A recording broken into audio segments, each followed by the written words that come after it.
Hi there, students. To stick your oar in. Okay, this is a British idiom meaning to interfere, to meddle, to go into something that's not yours, to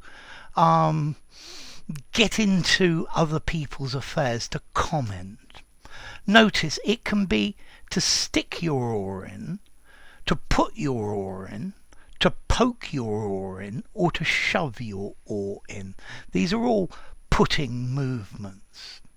So to stick your oar in, to offer an opinion, though it was not asked for. To give your opinion in something that is not your business, it's not your responsibility, it's nothing to do with you. So my brother is always sticking his oar into my private affairs. Notice to stick your oar in intransitive, to stick your oar into something, one word. Okay, so yeah, if you stick your oar in, you're saying something, you're expressing an opinion that annoys people because they haven't asked you to join their conversation or their activity.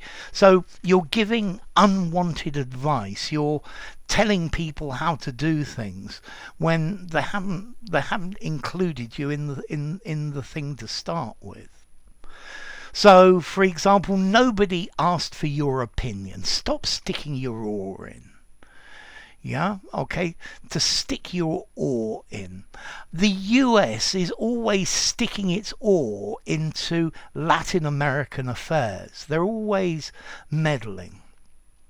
So notice an oar, this is a flat surface with a handle that you use to row or paddle a boat. An oar, a paddle.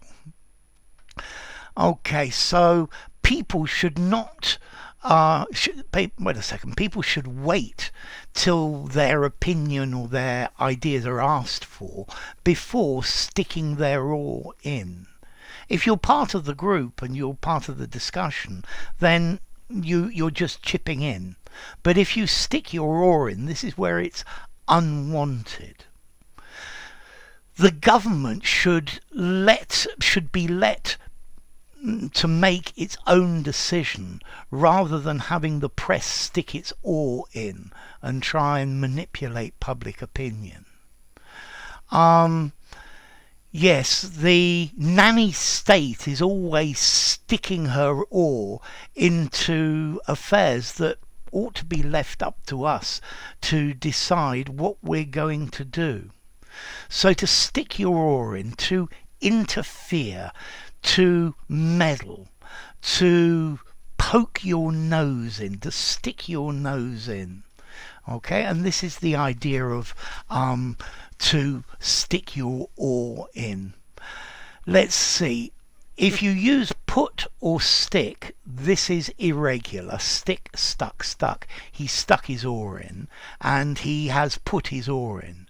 If you use shove or poke, those are both regular verbs. He poked his oar in as he always does.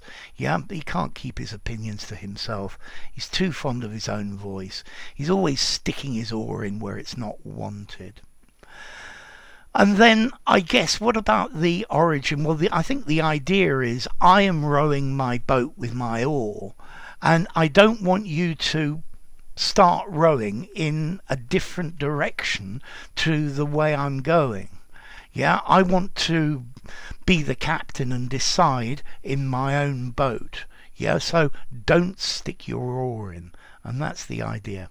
So don't interfere, don't meddle. Yeah, if you stick your nose in, you might get it broken. So people get angry when you stick your oar in. Yeah, it's unwanted advice, unwanted interference. So enough. If you enjoyed the video, Ah, did I do formality? No, I didn't. The formality of this is 3.5. This is informal. This you should use for an informal conversation, an informal note. But I think more formally, maybe to meddle or to interfere. Yeah? So an informal phrase. And notice as well, this is very British. You'll probably find the Americans don't understand this. So anyway, enough. If you enjoyed the video, give it a rating, subscribe to my channel, and I'll see you soon. Bye for now. To stick your oar in, to poke your oar in, to put your oar in, to shove your oar in.